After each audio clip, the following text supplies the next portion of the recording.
여러분 안녕하세요. 아이러브 나인입니다. 오늘도 찾아와 주셔서 진심으로 감사하고요. 아직 구독 안 하신 분들은 오늘 영상 보시고 마음에 드시면 구독이랑 좋아요 한 번씩만 눌러주세요. 알림 설정까지 해두시면 이런 소식 제일 빠르게 받아보실 수 있거든요. 자, 그럼 바로 본론으로 들어가겠습니다. 요즘 일론 머스크 얘기를 안 하는 날이 없잖아요. 테슬라, 스페이스X, X. 근데 오늘은 좀 의외의 곳에서 또 터졌습니다. 바로 보링 컴퍼니예요. 보링 컴퍼니. 이름만 들으면 지루한 회사 싶을 수 있는데 영어로 보링이 지루하다는 뜻도 있지만 땅을 뚫다는 뜻도 있거든요. 말 그대로 땅 속에 터널 뚫는 회사입니다. 근데 이번에 이 회사가 진짜 파격적인 발표를 했어요. 미국 3개 도시에 터널을 무료로 지어주겠다고 선언한 겁니다. 네, 공짜로요. 회사 돈으로요. 자기들이 다 낸다고요. 터널 비전 챌린지. 이게 뭔데? 사실 이 이야기는 올해 1월부터 시작됐어요. 보링 컴퍼니가 터널 비전 챌린지라는 걸 열었거든요. 전국 도시들한테 우리한테 프레젠테이션 해봐라. 우리 터널 지을 도시 골라줄게 라는 취지로 공모를 받은 거예요. 그러니까 도시들이 경쟁한 거죠. 우리 도시에 와서 터널 뚫어줘요. 하고 신청을 한 거고 보링 컴퍼니가 그 중에서 유망한 곳들을 추려낸 거예요. 그리고 드디어 결과가 나왔습니다. 세 곳이 최종 선정됐어요. 첫 번째는 루이지애나주 뉴올리언스의 NOL 리프, 두 번째는 메릴랜드주 볼티모어의 레이번스 루프, 세 번째는 텍사스주 댈러스의 유니버시티 힐스 루프. 이 세 곳이 터널 비전 챌린지의 공식 우승 도시로 이름을 올렸습니다. 보링 컴퍼니는 이 발표를 X, 예전에 트위터라고 불렸던 그 플랫폼에 직접 올리면서 이런 말을 남겼어요. 세 프로젝트 모두 실현 가능하다면 전부 자체 자금으로 짓겠다. 이거 진짜 끝내줄 것 같다. 라고요. 회사가 이 정도로 자신감 넘치게 말하는 건 꽤 드문 일이라 주목을 받고 있습니다. 그냥 발표가 아니에요. 절차가 있어요. 물론 발표했다, 바로 공사 시작 이런 건 아닙니다. 보링 컴퍼니는 실제로 삽을 뜨기 전에 자체 자금으로 타당성 조사를 진행해야 해요. 여기서 타당성 조사라는 게 그냥 구글 지도로 지형 확인하는 수준이 아니에요. 구체적으로는 지역 선출직 공무원들과의 미팅, 집안 조사를 위한 지질기술 굴착, 그리고 기존 지하 인프라 파악 이 세 가지를 거쳐야 합니다. 지하에 뭐가 묻혀 있는지, 수도관이나 가스관이 어떻게 깔려 있는지, 집안이 얼마나 단단한지를 전부 조사하는 거죠. 이 과정이 긍정적으로 나와야 실제 공사로 넘어갈 수 있어요. 근데 포인트는 이 조사 비용도 보링 컴퍼니가 냅니다. 해당 도시에 재정적 부담을 전혀 안 준다는 거예요. 보통 대형 인프라 프로젝트는 지자체가 타당성 조사부터 비용을 감당해야 하거든요. 근데 보링 컴퍼니는 그것까지 자기 주머니에서 꺼내겠다는 거잖아요.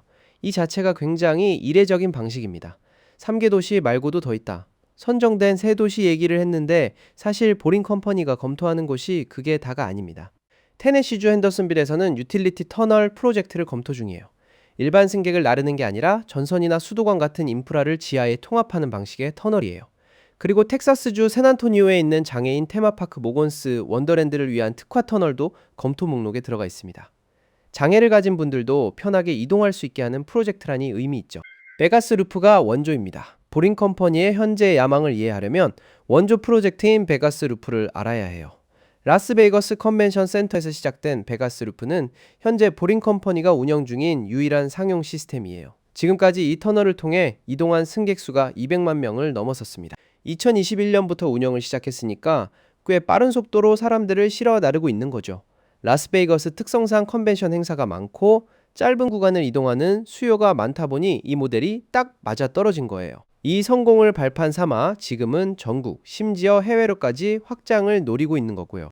이미 진행 중인 프로젝트들도 장난이 아닌데 새로 선정된 세 도시 말고도 보링 컴퍼니가 이미 발표하거나 진행 중인 프로젝트들이 여럿 있어요. 플로리다주 올랜도에 있는 유니버설 테마파크 지하 시스템은 이미 구축이 결정된 상태고요. 테네시주 내슈빌에는 지난 여름에 뮤직 시티 루프 계획이 공개됐습니다. 내슈빌은 음악의 도시잖아요. 거기다 뮤직 시티 루프라니 장명 센스 하나는 인정입니다. 그리고 가장 눈길을 끄는 건 두바이예요. 보링 컴퍼니의 첫 번째 국제 프로젝트인 두바이 루프가 머지않아 착공에 들어간다고 확인됐거든요. 중동 최대의 글로벌 도시에 이 터널 시스템이 들어가게 된다면 보링 컴퍼니의 브랜드 파급력은 완전히 다른 차원으로 올라가는 거잖아요. 터널을 달리는 건 테슬라. 이 시스템의 핵심을 이해하는 게 중요해요. 보링 컴퍼니의 터널은 일반 지하철이나 경전철이 아닙니다. 기차 형태의 차량이 아니라 테슬라 차량이 좁은 터널 안을 달리는 구조예요. 전통적인 지하철은 노선에 따라 모든 역을 다 정차하죠.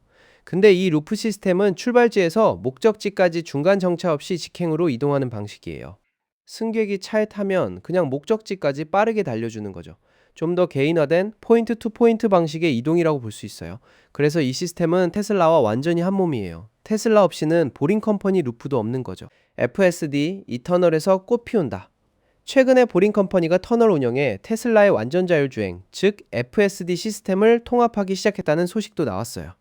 현재는 운전자가 탑승해 있는 상태지만 궁극적인 목표는 감독자 없는 완전 자율 운행이에요.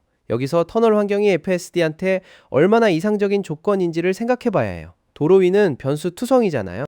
횡단보도를 건너는 보행자, 갑자기 끼어드는 차, 비가 쏟아지거나 안개가 끼는 날씨. 근데 터널 내부는 보행자도 없고 교차로도 없고 날씨 영향도 0에 가깝습니다. 완전히 통제된 폐쇄 루프 환경이에요. 테슬라 입장에서는 FSD를 실전에서 갈고 닦기에 이보다 더 좋은 테스트베드가 없는 거예요. 그리고 지금 테슬라가 사이버캡의 대량 생산을 다음 달부터 시작한다고 하잖아요. 운전자 없이 혼자 달리는 로보택시 개념의 차량인데 이 사이버캡이 보링컴퍼니 터널 안에서 FSD로 돌아다니는 장면을 상상해보세요. 자율주행 사회가 실제로 어떻게 돌아가는지를 가장 가까운 미래에 보여주는 쇼케이스가 될 수 있는 거잖아요. 관료주의 없이 빠르게, 이게 핵심 전략입니다. 보링컴퍼니가 자기 돈으로 사업을 추진하는 데는 중요한 전략적 이유가 있어요. 공공교통 프로젝트는 예산 심의, 의회 승인, 환경영향평가, 이해관계자 협의, 이 과정이 수년씩 걸리는 경우가 다반사거든요. 실제로 미국의 일부 경전철 프로젝트는 착공까지 10년 넘게 걸리기도 했어요.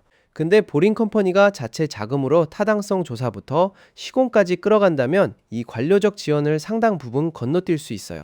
뉴올리언스, 볼티모어, 댈러스의 타당성 조사 결과가 긍정적으로 나온다면 일반적인 도시철도 프로젝트보다 훨씬 빠르게 공사에 들어갈 수 있다는 게 보링컴퍼니 측의 주장이고, 이게 단순한 허풍이 아니라 베가스 루프를 통해 어느 정도 증명된 방식이기도 합니다.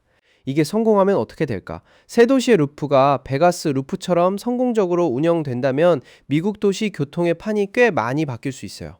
혼잡한 도심 교통 문제를 지하 터널로 해결하는 모델이 전국적으로 퍼질 수 있는 거니까요. 보링컴퍼니가 꿈꾸는 건 결국 터널 비전이 대도시 교통 체증을 해결하는 표준 방식이 되는 것이거든요. 물론 넘어야 할 산도 많아요. 집안 조건이 예상과 달라 공사가 어려울 수도 있고 지역 정치적 반발이 있을 수도 있어요. 기존 교통 인프라와 어떻게 연계하느냐의 문제도 있고요. 그래서 타당성 조사 결과가 나오기 전까지는 계속 지켜봐야 합니다. 오늘 보링컴퍼니 소식 어떻게 보셨나요? 뉴올리언스, 볼티모어, 댈러스, 이 세 도시 중에 어디가 제일 먼저 실제 삽을 뜰 것 같으신지 댓글로 예측해주세요. 저는 개인적으로 댈러스 유니버시티 힐스루프가 제일 빠르게 진행될 것 같은 느낌이 드는데 여러분 생각은 어떠세요? 아이러브9은 앞으로도 이런 이슈들 빠르게 정리해서 가져올 테니까요. 구독이랑 알림 설정 잊지 마시고요. 다음 영상에서 또 만나요.